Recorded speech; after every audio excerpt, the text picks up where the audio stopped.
Have you taken a moment to notice how grocery stores still glow with bright lights and neatly stocked aisles? At first glance, everything looks normal, almost abundant. Yet the quiet confidence that you can grab whatever you want, whenever you want it, doesn't feel quite the same anymore. That's because most things don't vanish overnight. Instead, they fade gradually. Products become harder to track down, appear sporadically, and then quietly disappear from your regular shopping habits without much notice at all. This isn't about panic buying or empty shelves showing up all at once. What's happening is more subtle. Supply chains are slowly weakening, strained by unpredictable weather patterns and behind-the-scenes shifts most shoppers never see. This video isn't a warning to rush out and hoard supplies. Rather, it's a calm look at 12 everyday grocery items that are becoming increasingly difficult to find. Not because people are suddenly buying more, but because the world itself is functioning differently now. If you've ever assumed these items would always be there, no matter what, stay with us until the end. Let's get started. Number 1. Organic apple cider vinegar. Organic apple cider vinegar is one of those pantry staples that quietly blends into the background of everyday life. It sits there for months at a time, rarely used and rarely replaced, until you almost forget it's something you might ever run out of. You don't reach for it daily, and you don't think to restock it often. Still, there's an unspoken belief that whenever you do need it, it'll be waiting right there on the shelf.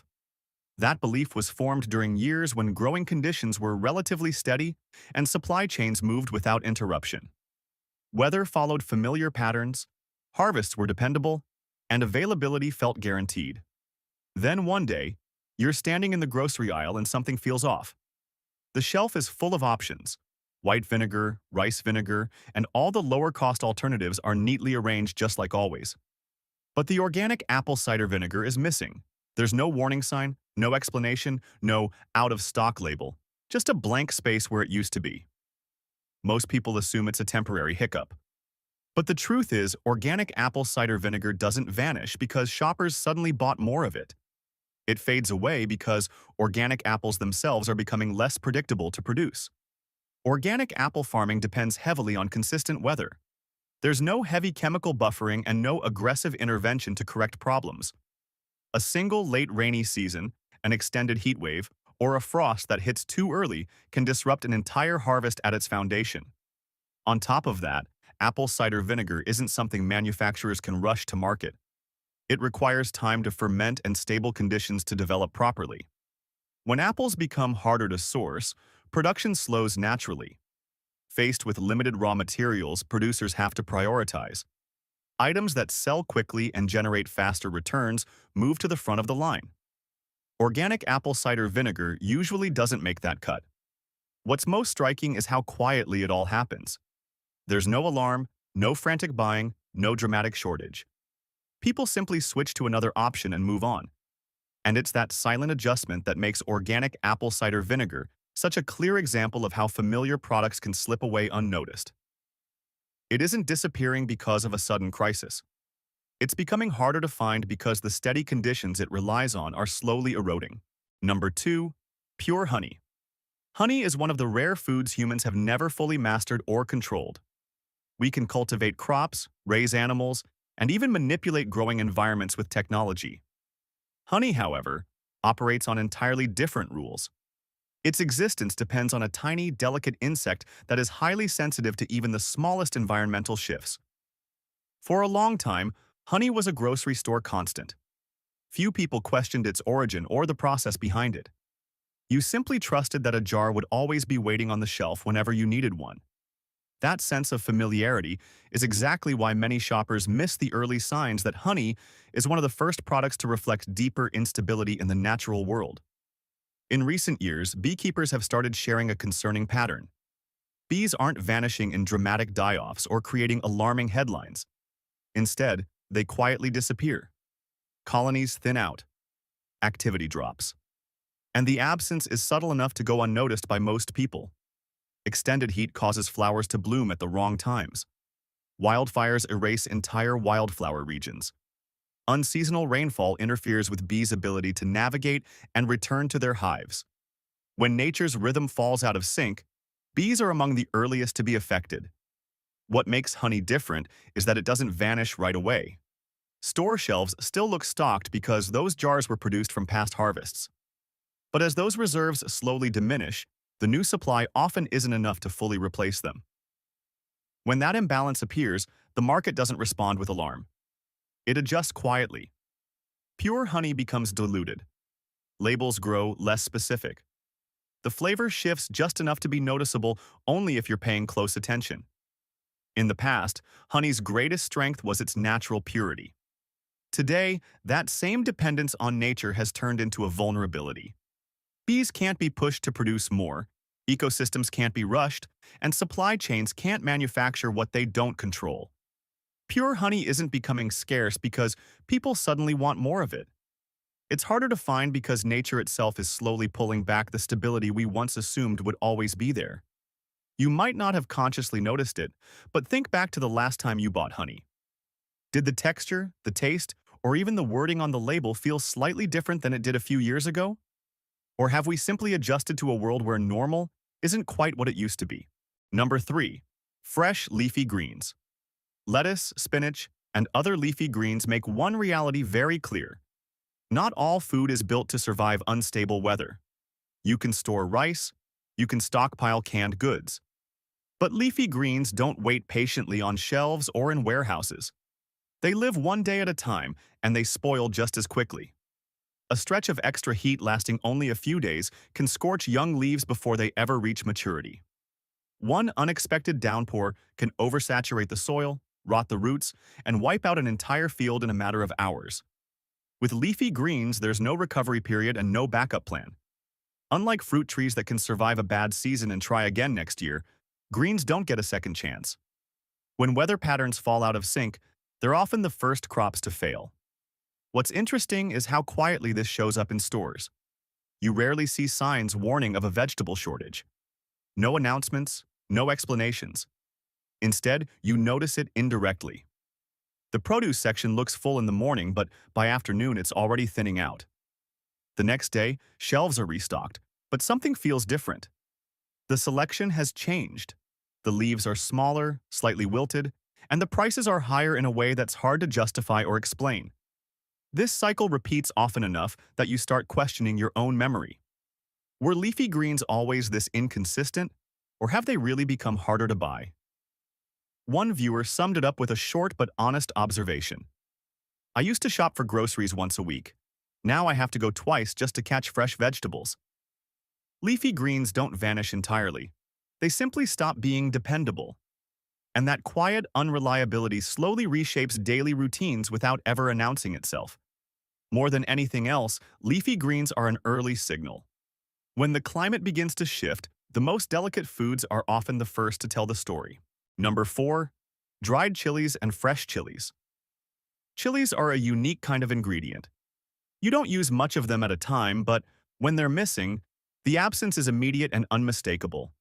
It's not about hunger, it's about flavor. A meal without heat often feels incomplete, as if something familiar has quietly been removed. Spice isn't a necessity for survival, yet for millions of households, it's woven into everyday cooking. The issue with chilies has nothing to do with people suddenly craving hotter food. Demand hasn't changed in any meaningful way. The real challenge is where chilies come from. They rely on a small number of specific growing regions, and many of those areas are now facing prolonged drought and extreme temperatures. Chilies thrive in sunlight, but sustained heat beyond a certain point damages the plants. They prefer dry conditions, but soil that's cracked and depleted offers no chance of survival. Once weather patterns cross that threshold, an entire growing season can be lost before it even begins. What makes this especially fragile is the chain reaction that follows. When fresh chili harvests shrink, dried chilies lose their source. When dried chilies become scarce, everything made from them, sauces, seasonings, and spice blends, starts to feel the impact. This doesn't happen overnight, it unfolds gradually. One variety goes missing first. A familiar brand disappears the following week. Then, without realizing it, you notice that the chili you normally buy hasn't shown up in weeks. One viewer described it perfectly. I didn't panic when chilies weren't there.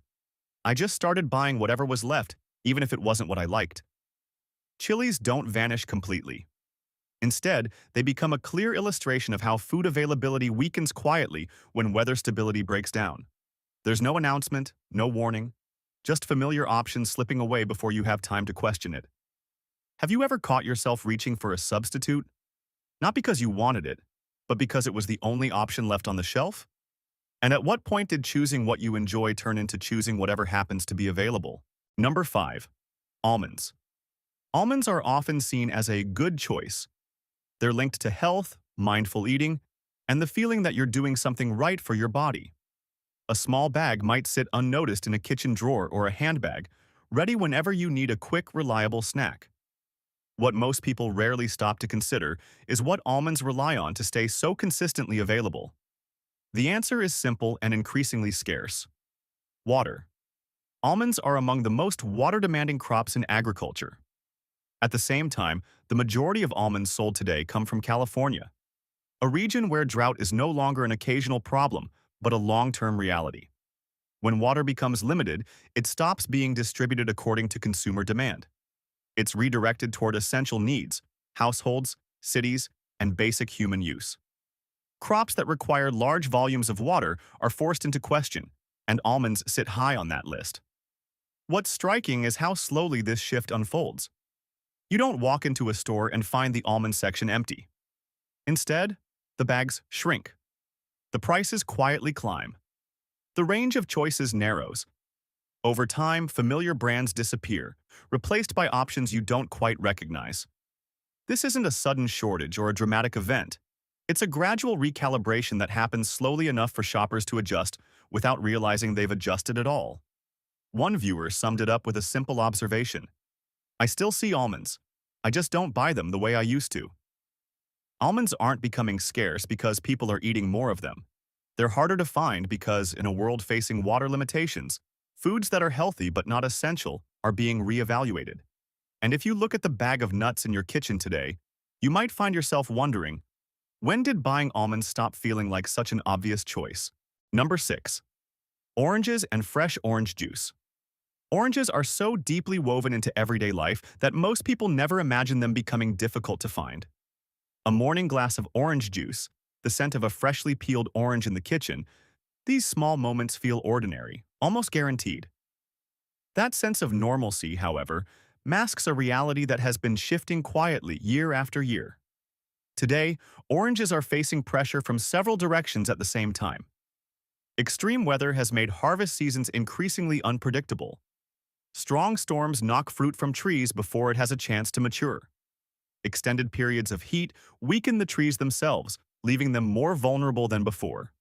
As trees lose strength, disease spreads more easily, and when illness takes hold in an orange grove, it isn't something that clears up in a single season.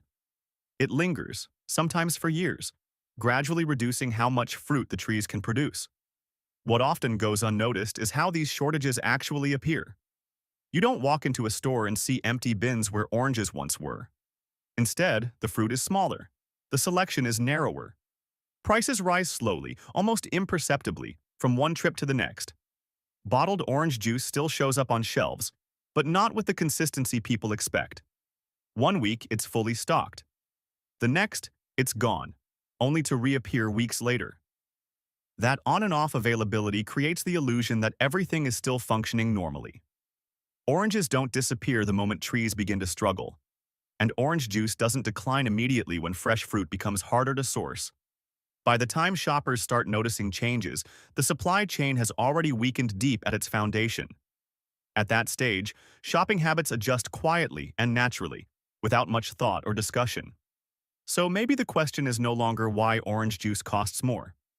Instead, it's this: in the years ahead, will oranges remain something you toss into your cart without a second thought? Or will they become a purchase you pause to consider before deciding? Number 7. Coffee. People don't drink coffee because they need calories. They drink it because of habit and rhythm. Skipping a morning cup won't make you collapse, but it can throw the entire day slightly off balance, simply because coffee is so deeply embedded in daily routine. That's why many assume it will always be available, no matter what. Coffee isn't becoming harder to find because consumption has suddenly increased. The real issue lies in the plant itself. Coffee trees are extremely sensitive to unstable weather. An early frost can cause blossoms to drop before they ever form beans. Unexpected heavy rain can flood the roots. Prolonged heat stresses the plants and weakens their ability to produce. These conditions don't wipe out coffee farms overnight. Instead, they reduce harvests gradually and persistently. What makes this especially risky is the delay. One poor season doesn't end when the year does. It affects the seasons that follow. Trees need time to recover, and soil needs time to restore balance. At the same time, demand remains largely unchanged. The result isn't empty shelves all at once, but something subtler. Favorite varieties slowly disappear, prices rise bit by bit, and quality becomes less consistent from bag to bag. One viewer summed it up in a simple comment: "I can still buy coffee, just not the one I usually drink." Coffee itself isn't vanishing. What's changing is the reliability of the routine built around it. And when something so closely tied to daily rhythm becomes uncertain, the disruption eventually makes itself felt. So if tomorrow morning your usual coffee isn't available, do you reach for a substitute? Or do you accept that the day starts slightly incomplete? And what does that reveal about the stability we once believed was guaranteed? Number 8. Chocolate and cocoa. Chocolate is rarely a planned purchase. Most people buy it on impulse, guided by mood rather than necessity. Because it isn't considered essential, changes in availability or quality often go unnoticed at first. People adjust without realizing they've adjusted. That sense of indulgence is exactly what allows cocoa, the key ingredient behind chocolate, to slip quietly into a vulnerable position. Cocoa is grown in only a narrow band of the world, and those regions happen to be among the most affected by climate instability. Heavy rainfall creates ideal conditions for plant diseases to spread rapidly. Extended heat drains cocoa trees of the energy they need to produce healthy pods. Cocoa doesn't fail all at once. It weakens over time. Harvests shrink from season to season. Flavor and consistency begin to change long before production numbers fully collapse. When cocoa supplies become uncertain, manufacturers are forced to make careful decisions. Premium products are protected and sold in smaller markets where higher prices are accepted. Meanwhile, the familiar chocolate bars meant for everyday shoppers start showing up less often. They don't vanish overnight. Instead, they become sporadic, more expensive, and subtly different in taste from what people remember buying out of habit. Chocolate is still there, but something about the experience changes. You pause longer in the aisle. You compare labels more carefully. Sometimes you walk away from an item that once brought simple enjoyment because it no longer feels worth the price or the compromise. Cocoa itself isn't gone. What's fading is the ease and certainty with which chocolate used to be an effortless choice. Number 9. Canned fish, sardines, and salmon. Canned fish isn't usually bought for tonight's dinner. People keep it for reassurance. It sits quietly in the cupboard as a kind of backup, something you expect to be there whenever you need it. Because of that sense of security, most people rarely think about what it takes to keep it consistently available. What often goes unnoticed is that canned fish depends entirely on the part of the system changing the fastest, the ocean itself. As ocean temperatures rise, currents shift. Fish stop gathering in the places fisheries have relied on for generations. They move farther away, dive deeper, and become much harder to predict. That uncertainty disrupts what used to be stable fishing seasons. Some years produce strong catches, while others fall far short. For processors, planning becomes guesswork rather than routine. When supply turns uneven, the industry has to make choices. Fresh fish is prioritized first. Frozen products come next. Canned fish, which doesn't require immediate sale, is often pushed to the back of the line, not because it isn't valued, but because it can be delayed. The result isn't empty shelves. Canned fish almost always remains visible in stores. What fades instead is familiarity. The brand you trust appears less often. The specific variety you rely on becomes inconsistent. And before long, you find yourself spending more time in front of the shelf searching for something that once took no effort at all. Canned fish isn't harder to find because people suddenly started eating more of it. It's becoming less reliable because the ocean is no longer following the predictable patterns it once did. Number 10. Imported instant noodles and convenience foods. Imported convenience foods exist only when the global system is running smoothly. You rarely think about them because, until recently, everything behind the scenes worked like clockwork. Ships moved on schedule. Shipping containers were affordable. Fuel costs were predictable.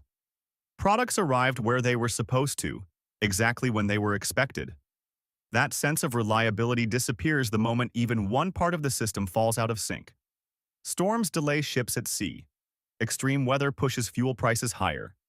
Containers become harder to secure and more expensive to use. None of this empties store shelves overnight, but it makes every shipment slower, riskier, and far more costly. As expenses rise, retailers are forced to reassess what they carry. They don't eliminate products all at once. Instead, they begin with items that aren't essential and come from far away. Imported instant foods fit that category perfectly. Domestic products are favored because they travel shorter distances, arrive faster, and are easier to manage. Their prices fluctuate less, and their supply feels more controllable. This transition is never announced. There's no notice on the shelf. One day, you simply realize the brand you always grabbed is gone. The shelves are still stocked, just with alternatives. Different origins, similar flavors. Close enough to substitute, but not the one you used to choose automatically. Imported instant foods don't vanish suddenly. They're replaced slowly and quietly. By the time you've adjusted to a new option, the old favorite has already slipped out of your routine without you ever noticing the moment it happened. So maybe the question isn't when it will disappear. Maybe it's this. When was the last time you bought something simply because your usual choice wasn't available? And have you noticed how often that's starting to happen? Perhaps the issue isn't shortage at all, but how easily we're adapting to substitution. So much so that we're beginning to forget what our first choice even was. Number 11.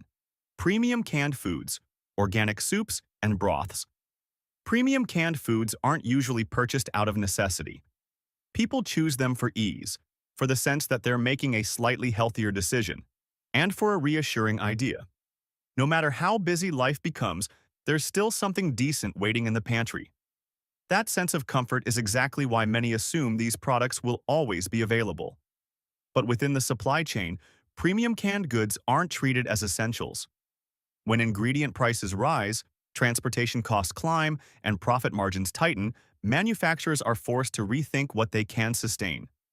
In those moments, priority goes to products that move quickly, sell in large volumes, and return capital fast. Organic soups, specialty broths, and smaller label items, even when they're high quality, often become liabilities in a survival-focused calculation. What's striking is how silently this shift occurs. There's no public announcement, no explanation, and no notice of discontinuation. Production simply stops.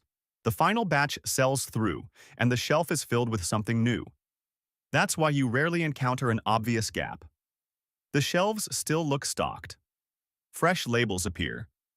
New options take the place of old ones. Yet the product you used to reach for, the one you trusted, enjoyed, and bought without hesitation, never quite returns. The change happens slowly enough that you begin to question your own memory. Premium canned foods don't vanish because they aren't useful. They fade away because when costs tighten, items that are good but not essential are often the first to be let go. And maybe the quietest question of all is this. The last time you went shopping, how many times did you find yourself choosing something different, simply because the familiar option was no longer there? Number 12. Active dry yeast. Yeast may be the quietest item on this entire list. It isn't something you buy regularly, and it's rarely on your mind during a normal grocery run. It sits unnoticed in a cabinet, small, plain, and easy to overlook. Yet when the moment comes that you actually need it, it suddenly becomes essential. You can have bags of flour ready to go, but without yeast, everything stops. What makes this ironic is that yeast doesn't become hard to find because the raw ingredients disappear. Wheat is still grown. Flour still fills the shelves. Yeast becomes scarce for a different reason. It's produced in cycles, has a limited shelf life, and isn't treated as a priority when supply chains tighten. When factories are forced to choose what to make first, they focus on products that sell quickly and move constantly. Yeast, seen as non-urgent, gets pushed further down the list. This kind of shortage never arrives with noise or urgency. No one rushes out to hoard yeast. There are no headlines and no panic. You only notice it at a very specific moment, when you're standing in front of the shelf, ready to bake. The flour is there. The sugar is there. But the yeast is missing. Not missing all the time, just missing when you actually need it. Yeast doesn't vanish from stores entirely. It disappears at the exact moment it matters most. And that's what makes it the most fragile item on this list. Not because it's expensive, but because its importance only becomes clear once it's already unavailable. Which leads to a larger question worth ending on. In your kitchen right now, how many items do you assume will always be available, but only exist because of a stability we're no longer sure we can maintain? By this point, you may have noticed something important. The shelves aren't empty. What's fading is reliability. Familiar stability is slowly pulling back. These products don't vanish all at once. They become inconsistent, harder to find, less dependable than before. And without any warning, they quietly force changes in how you shop, cook, and plan. Natural disruptions rarely create immediate shock. Instead, they weaken supply systems gradually, until one day you're standing in a grocery aisle wondering, why has this suddenly become so difficult to buy? So perhaps the real question isn't which item is missing. It's this. How many things in your kitchen do you still believe will always be there? If you've noticed that shift, share your experience.